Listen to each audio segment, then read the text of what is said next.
क्या 2025 में भारत सच में अंधेरे में डूबने वाला है? क्या पूरे देश में इतने बड़े ब्लैकआउट्स होंगे कि हमारी रातों की नींद ही डरावनी लगने लगे? इसके साथ क्या कभी आपने ये सोचा है कि हमारी बॉडी के अंदर एक ऐसा मिस्टीरियस ऑर्गन भी मौजूद है जो बिना किसी आवाज के चुपचाप एक ऐसा काम कर रहा है जिसे जानने के बाद आपके भी होश उड़ जाएंगे। और सबसे चौंका देने वाली बात, दुनिया के जितने भी अमीर लोग हैं वो अब धरती की चमक छोड़कर या तो धरती के नीचे छिपने की तैयारी कर रहे हैं या फिर दूसरे ग्रह पर भागने का प्लान कर रहे हैं। और आखिर ऐसा क्या होने वाला है जिसकी वजह से ये लोग धरती को छोड़ने का प्लान कर रहे हैं? तो हाय गाइस, मैं हूं आकाश और आज की वीडियो होने वाली है काफी ज्यादा इंफॉर्मेटिव, तो इस वीडियो को लास्ट तक जरूर देखिएगा वरना आप बहुत कुछ मिस कर जाएंगे। फैक्ट नंबर 6, कोविड के बाद हमें से बहुत से लोगों को ऐसा लगता है कि यार ये वायरस डेवलप होते ही क्यों है, लेकिन क्या आपको पता है कि अगर इस दुनिया में वायरस नाम की कोई भी चीज मौजूद होती ही नहीं तो प्रैक्टिकली आज हम बच्चे नहीं बल्कि एग डिलीवर कर रहे होते। शॉक्ड? चलो इसको साइंस से समझाता हूँ। देखो गाइस, हमारे डीएनए का 8 से 10% हिस्सा वायरस का है और ऐसा इसलिए है क्योंकि कभी हमारे एंशिएंट एंसेस्टर्स के डीएनए में कुछ स्पेसिफिक वायरस घुस गए थे जिन्हें कहा जाता था एंडोजीनियस रेट्रोवायरसेस। अब देखो, इन तरीके के वायरसेस अपने अंदर भी एक डीएनए स्ट्रक्चर को कैरी किया करते थे और इनका काम बहुत ज्यादा सिंपल था, किसी भी स्पीशी के अंदर जाना और इनके खुद के अंदर जो डीएनए है उस डीएनए को उस स्पीशी के डीएनए से मिला देना। बट गेस व्हाट, ये हमारे दुश्मन नहीं बल्कि इवोल्यूशन के सबसे बड़े हीरो निकले, क्योंकि जैसे ये कुछ स्पेसिफिक स्पीशीज की बॉडी के अंदर पहुंचे, इन्होंने उनकी बॉडी के अंदर सिंसाइटिन जीन को डेवलप करना शुरू कर दिया और ये वही जीन था जिसने आगे चलकर उन स्पीशीज की बॉडी में प्लेसेंटा को डेवलप किया। अब देखो, प्लेसेंटा एक टेम्परेरी ऑर्गन होता है जिसका की प्राइमरी काम मदर के वूम में बच्चे को ऑक्सीजन और न्यूट्रिशन सप्लाई करने का होता है और प्रैक्टिकली यही मेजर डिफरेंस क्रिएट करता है एक मैमल और एक रेप्टिलियन स्पीशी के अंदर। तो ऑन अ बिगर पिक्चर, अगर ये वायरस हजारों साल पहले कोविड की तरह बहुत बड़े स्केल पर ना फैला होता और इसने कुछ स्पेसिफिक स्पीशीज को इन्फेक्ट नहीं किया होता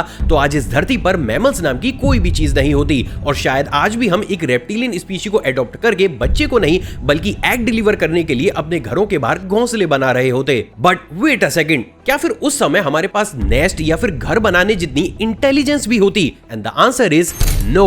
असल में कुछ साइंटिफिक स्टडीज ये भी बोलती है कि आज जो हमारा दिमाग इवॉल्व होकर इतना ज्यादा शार्प हुआ है उसके पीछे भी काफी हद तक पुराने समय में फैले हुए अलग अलग वायरसेस ही हैं। तो देखो गाइज, हर वायरस कोविड की तरह बुरा नहीं होता। प्रैक्टिकली इतिहास में कुछ ऐसे वायरस भी रहे हैं जिन्होंने हमारे लिए एक सुपर हीरो का काम किया है। फैक्ट नंबर 5, दोस्तों जरा इमेजिन कीजिए कि आप घने जंगल के बीच से गुजर रहे हो जहां दूर दूर तक इंसानों का नामो निशान नहीं है। तभी आपको अचानक से एक बच्चे की रोने की आवाज सुनाई देती है। आप सोचते हो कि एक बच्चा, वो भी इतने घने जंगल में। आप उसकी आवाज के पीछे उसकी हेल्प करने जाते हो एंड बैंग, कुछ ही समय के बाद आपका नामो निशान तक किसी को नहीं मिलता। अब देखो गाइज, ये कहानी कोई हॉरर मिस्ट्री की स्क्रिप्ट नहीं बल्कि प्रैक्टिकली चाइना की हकीकत बन चुकी है। असल में पिछले कुछ सालों से चाइना में ऐसे केसेस की तादाद हर दिन बढ़ती हुई चली जा रही है जिसमें लोग ये रिपोर्ट करते हैं कि जब भी वो नदी किनारे या फिर घने जंगल में ट्रेवल करते हैं तो उन्हें एक बच्चे के रोने की आवाज सुनाई देती है, जिसके बाद जब उनका साथी उस बच्चे की हेल्प करने जाता है तो वो पूरे तरीके से गायब हो जाता है। बट वेट, ऐसा हो कैसे सकता है? तो देखो गाइस, जब इसके ऊपर प्रॉपर इन्वेस्टिगेशन को किया गया और जो सच सामने आया उसने भाई लिटरली सबको हिलाकर रख दिया। असल में इसके पीछे कोई भूत प्रेत नहीं बल्कि चाइना का ही एक एंशिएंट जीव मौजूद है जिसे वहाँ के लोग वावायू यानी कि क्राइंग बेबी फिश कहते हैं। असल में इस क्रिएचर का असली नाम चाइनीज जायंट सैलमेंडर है जो कि दुनिया का सबसे बड़ा एम्फीबियन है। बट वेट, पता है इसका सबसे बड़ा हथियार क्या है? इसकी रोने की आवाज। एक्चुअली में इस क्रिएचर की वोकल कॉर्ड कुछ इस तरीके से डेवलप होती है कि वो जब चाहे तब भी एक इंसानी बच्चे की रोने की आवाज को मिमिक कर सकता है।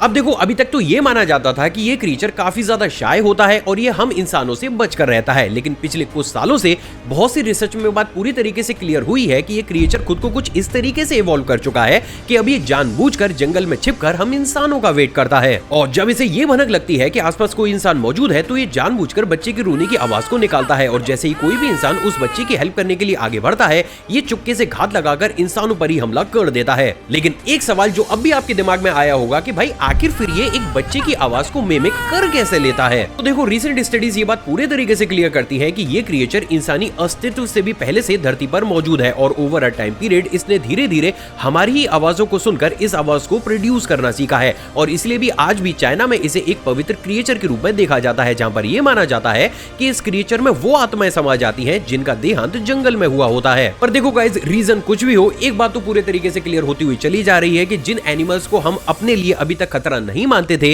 वो भी आज की डेट में हमारे लिए खतरनाक होते हुए चले जा रहे हैं। फैक्ट नंबर 4, क्या आपको पता है कि आज आप जितना न्यूट्रिशन 2 एप्पल से ले रहे हो, साल 1950 में उतना सिर्फ 1 एप्पल से मिल जाता था। और देखो, ये सिर्फ एप्पल के साथ ही नहीं है, बल्कि हर एक फ्रूट और वेजिटेबल और यहाँ तक कि रोटी के साथ भी यही हो रहा है। आप हेल्दी खाना खाने की सोच तो रहे हो, लेकिन वो खाना आपको वो न्यूट्रिशन नहीं दे पा रहा है जितना आप सोच कर बैठे हुए हो। कैसे? चलिए वो भी बताता हूँ। असल में यूनिवर्सिटी ऑफ टेक्सास की साल 2004 की स्टडी ने इस पूरी दुनिया को शॉक में तब डाला जब उस रिपोर्ट से ये बात क्लियर हुई कि साल 1950 से लेकर 1999 तक हमारे सभी फ्रूट्स, वेजिटेबल्स और ग्रेन्स में calcium, phosphorus, iron, vitamin B2, vitamin C और यहाँ तक कि प्रोटीन में भी ड्रास्टिकली ड्रॉप आया है। एग्जाम्पल के लिए आज पालक में साल 1950 के कंपैरिजन में 90% कम आयरन पाया जाता है, एप्पल में 60% कम विटामिन C और गेहूं में 50% कम प्रोटीन। एंड बाय द वे, ये नंबर कोई मजाक नहीं बल्कि एक डार्क फैक्ट है। बट वेट अ सेकंड, ऐसा हो क्यों रहा है? तो देखो गाइस, एक टाइम पर फार्मिंग का मतलब होता था मिट्टी को रेस्ट देना, फसलों को रोटेट करना और उन्हें नेचुरली ग्रो होने का प्रॉपर टाइम देना। लेकिन साल 1950 के बाद मार्केट में synthetic fertiliser,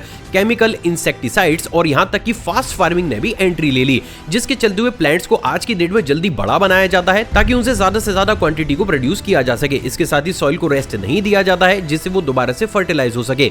as a result आज हमें क्वांटिटी तो अच्छी खासी देखने को मिलती है, लेकिन वो फ्रूट, वेजिटेबल और गेहूं के अंदर किसी भी तरीके की क्वालिटी हमें देखने को नहीं मिल रही। एंड इवन यूएन सॉइल की रिपोर्ट तो ये भी कहती है कि आज पूरी दुनिया की 40% से ज्यादा मिट्टी खेती करने के तो लायक तक नहीं रही है, क्योंकि वहां पर सॉइल डिग्रेडेशन हो चुका है। बट अफसोस, किसी को भी इस सीरियस टॉपिक के ऊपर बात करने की फुर्सत तक नहीं है, क्योंकि दोस्तों आप खुद ही सोचो ना, साल 1950 से लेकर अभी तक हम 40% से ज्यादा मिट्टी को बर्बाद कर चुके हैं। तो आगे आने वाले 10 साल या 20 साल के बाद जब ये आंकड़ा 60% या फिर 70% पहुंचेगा, तो भाई प्रैक्टिकली किसी भी फ्रूट, वेजिटेबल या किसी भी चीज को खाना या ना खाना एक ही बराबर होगा, क्योंकि जेन्युइनली वो अंदर से खोखले हो चुके होंगे। वैसे क्या यही है हमारा कृषि प्रधान देश? सीरियसली? फैक्ट नंबर 3 गाइस, अगर मैं आपसे ये पूछूं कि इस पूरी दुनिया की सबसे ज्यादा मिस्टीरियस जगह कौन सी है, तो हर एक इंसान के पास अपना एक अलग आंसर होगा। लेकिन अगर इसी क्वेश्चन को हम हमारी बॉडी के ऊपर लेकर आते हैं और फिर मैं आपसे पूछता हूं कि आपकी पूरी बॉडी के अंदर सबसे ज्यादा मिस्टीरियस ऑर्गन कौन सा है, तो उसका जवाब आपको पता है।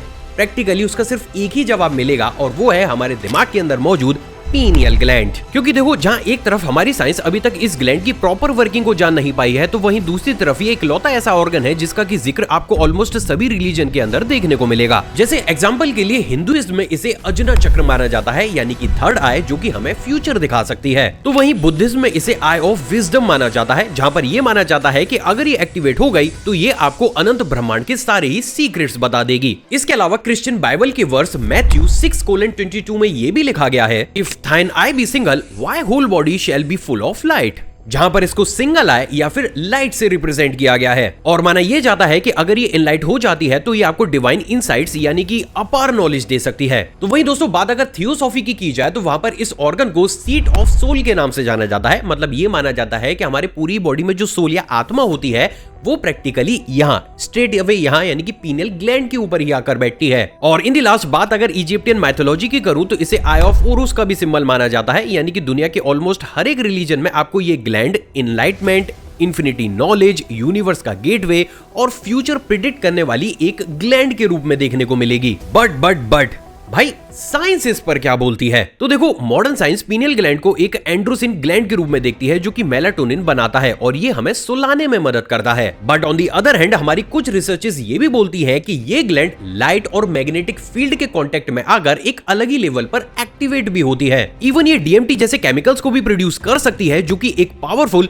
साइकेडेलिक है। डीएमटी को मॉलिक्यूल ऑफ गॉड भी कहा जाता है क्योंकि इससे इंटेंस स्पिरिचुअल एक्सपीरियंसेस होते हैं। मतलब देखो, बिल्कुल सिंपल लैंग्वेज में समझाऊं तो बहुत से ऐसे लोग होते हैं ना जो कि ये कहते हैं कि भाई मुझे ऐसा लगा कि मेरा देहांत हो गया, मैं किसी और दूसरी दुनिया में पहुंच गया और उसके बाद वहां पे मैंने बहुत सारी चीजें देखी और फिर बाई चांस मैं दोबारा से जिंदा हो गया। और देखो गाइस, ऐसे ही इंसिडेंट्स टाइम टू टाइम हमें अलग अलग देशों में देखने को भी मिलते हैं और इन्हें ही साइंटिफिक लैंग्वेज में इंटेंस स्पिरिचुअल एक्सपीरियंसेस कहा जाता है। अब इस पर मॉडर्न साइंस ये बोलता है कि अगर किसी भी इंसान की पीनियल ग्लैंड ज्यादा एक्टिव होती है तो उसको कुछ इस तरीके के एक्सपीरियंसेस बहुत बड़े स्केल पर होते हैं जिसमें वो ये क्लेम करते हैं कि उन्होंने फ्यूचर को देखा है। हालांकि देखो, साइंस के पर्सपेक्टिव से अगर मैं बताऊं तो साइंस इस बात को नहीं मानता है कि एक इंसान ऐसे फ्यूचर देख सकता है, बट जो लोग इस चीज को एक्सपीरियंस करते हैं वो ये बोलते हैं कि भाई हमने फ्यूचर को देखा है और उनमें से कुछ बातें नो डाउट सच भी साबित होती हैं। और यही वो एक सबसे बड़ा रीजन भी है कि आज भी साइंस इस मिस्ट्री को सॉल्व नहीं कर पाया है कि हमारे दिमाग की इस पीनियल ग्लैंड की असली वर्किंग है क्या। लेकिन हाँ, एक बात पूरे तरीके से क्लियर है कि जैसे जैसे हमारी जनरेशन आगे बढ़ती हुई चली जा रही है, हमारी ये ग्लैंड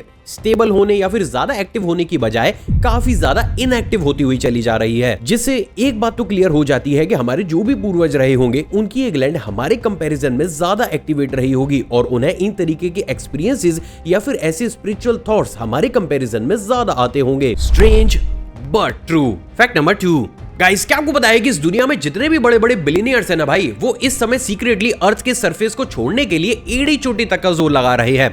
यकीन नहीं होता तो चलो एक लिस्ट पढ़कर बताता हूं। पीटर थाइल जो कि को फाउंडर है पेपाल और अर्ली फेसबुक इन्वेस्टर रहे हैं, सैम ऑल्टमैन जो कि ओपन एआई के सीईओ हैं, आर हॉफमैन जो कि लिंक्डइन के फाउंडर रहे हैं, मार्क जुकरबर्ग मेटा के सीईओ, जेफ बेजोस अमेज़न के फाउंडर, इसके अलावा इलोन मस्क जो कि स्पेस एक्स के मालिक हैं, रिचर्ड ब्रैंसन जो कि वर्जिन गैलेक्टिक से बिलोंग करते हैं, और ना जाने कितने ही ऐसे लोग हैं जिन्होंने पिछले कुछ ही सालों में ऑस्ट्रेलिया या फिर न्यूजीलैंड जैसी कंट्रीज में अंडरग्राउंड सेफ बंकर्स को खरीदा है। एंड इवन उनमें से 2-4 लोग तो ऐसे भी हैं जो कि बंकर्स के साथ साथ पूरी ह्यूमैनिटी को और स्पेशली खुद को तो दूसरे प्लेनेट पर बसाने का ही ट्राई कर रहे हैं। पर सवाल है कि ऐसा क्यों? तो देखो गाइस, किसी भी देश की गवर्नमेंट कभी भी हर एक सीक्रेट को आम लोगों के साथ शेयर नहीं करती है, लेकिन उन्हें ना चाहते हुए भी देश के नामी ग्रामी और बड़ी हस्ती के साथ उस सीक्रेट को शेयर करना ही होता है। क्योंकि देखो, हर एक गवर्नमेंट को यह मालूम होता है कि अगर बाई चांस कल को कोई एक बहुत बड़ी प्रॉब्लम आ जाती है तो यही वो गिने चुने चुनिंदा लोग हैं जो कि एक कंट्री को या फिर पूरे ही अर्थ को दोबारा से सर्वाइव कराने में एक बहुत बड़ी भूमिका निभा सकते हैं। जिससे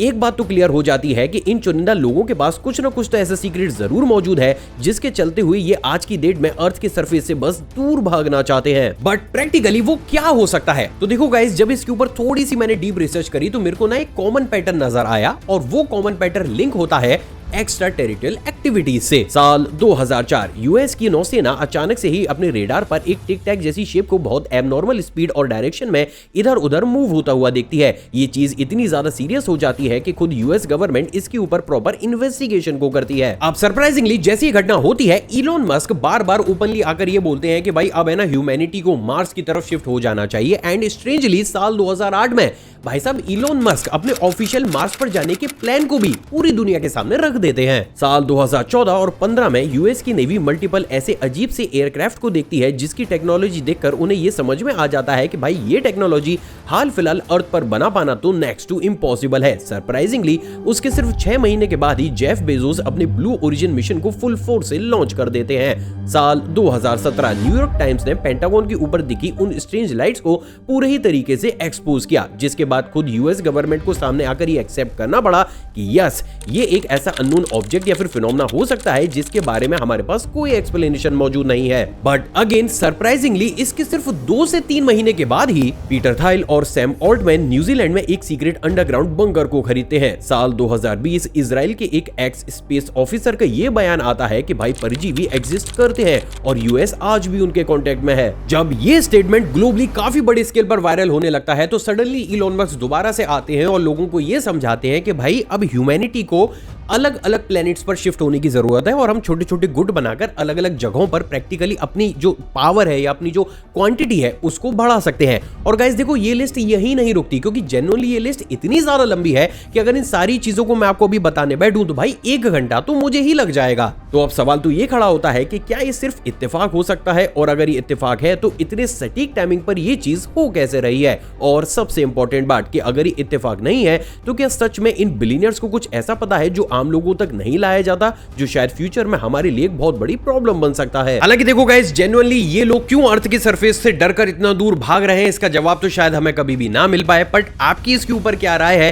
क्या सच में ऐसा कोई सीक्रेट है जो हमसे छुपाया जा रहा है? जरा नीचे कमेंट सेक्शन में मेरे साथ या फिर हमारे सारे व्यूअर्स के साथ शेयर जरूर कीजिएगा। फैक्ट नंबर 1, गाइज इमेजिन कीजिए कि आप मस्त घर में बैठे हुए हैं, फैन चल रहा है, एसी चल रहा है, फोन अपना चार्ज हो रहा है और अचानक से सब कुछ बंद।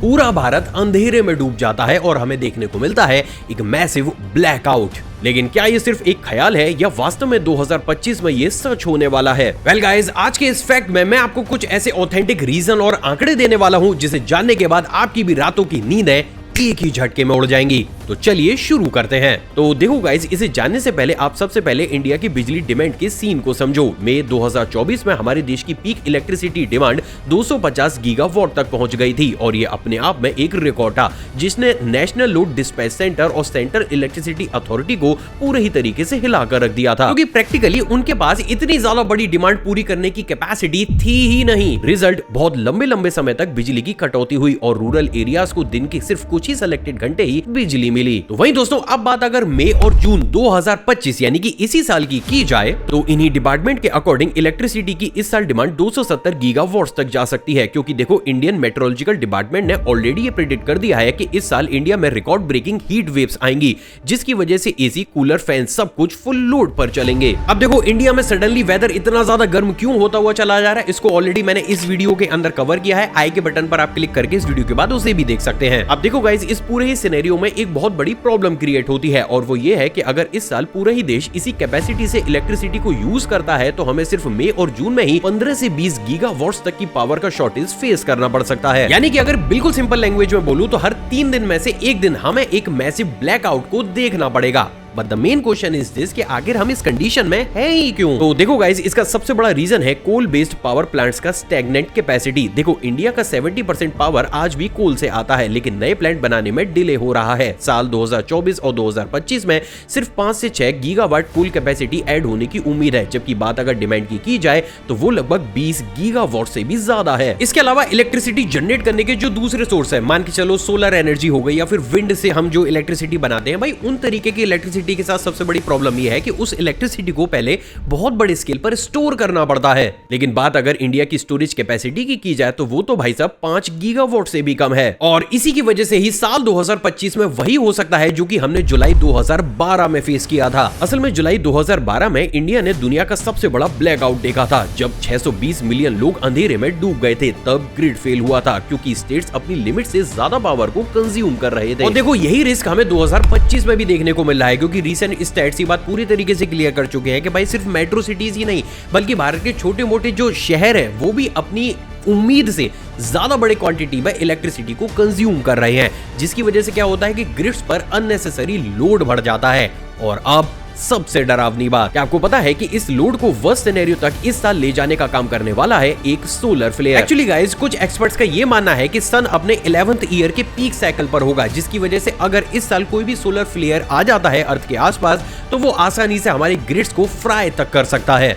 और ऐसा ही सेम सिनेरियो हमें साल 1989 में कनाडा में भी देखने को मिला था, जब वहां की ग्रिड्स काफी ज्यादा ओवरलोड को फेस कर रही थी। तभी अचानक से उनसे एक सोलर फ्लेयर टकराता है, 9 मिलियन लोग 12 घंटों तक अंधेरे में ही रहे। अब इंटरेस्टिंग बात यह है दोस्तों कि कुछ रिसर्चर्स ये बोल रहे हैं कि भाई 2025 में भी यही सेम सिनेरियो होने की पॉसिबिलिटी काफी ज्यादा है और यही वो सारे कारण हैं जिसके चलते हुए अब ये उम्मीद लगाई जा रही है कि इस साल ना सिर्फ बिजली की कटौती ज्यादा होगी बल्कि हमें कुछ मैसिव ब्लैकआउट्स भी देखने को मिल सकते हैं। फिर अब आखिर इसका सोल्यूशन क्या है? तो देखो गाइस, जो चीज हमारे हाथ में है वो ये है कि हम इलेक्ट्रिसिटी को कम से कम इस्तेमाल करें और फालतू में घर में एसी, कूलर या फिर फैन को चला हुआ एवं ना छोड़ें। ऐसे गाइस, आप जहां पर भी रहते हो, आपको नॉर्मली गर्मी में कितने घंटे वहां पर इलेक्ट्रिसिटी मिलती है, नीचे कमेंट सेक्शन में मेरे साथ शेयर जरूर कीजिएगा। आई होप गाइस ये एपिसोड आपको पसंद आया होगा। अगर आपको ये वीडियो पसंद आई तो इस वीडियो को लाइक कीजिएगा, मुझसे इंटरेक्शन बढ़ाना चाहते हैं नीचे कमेंट सेक्शन में कमेंट कीजिएगा।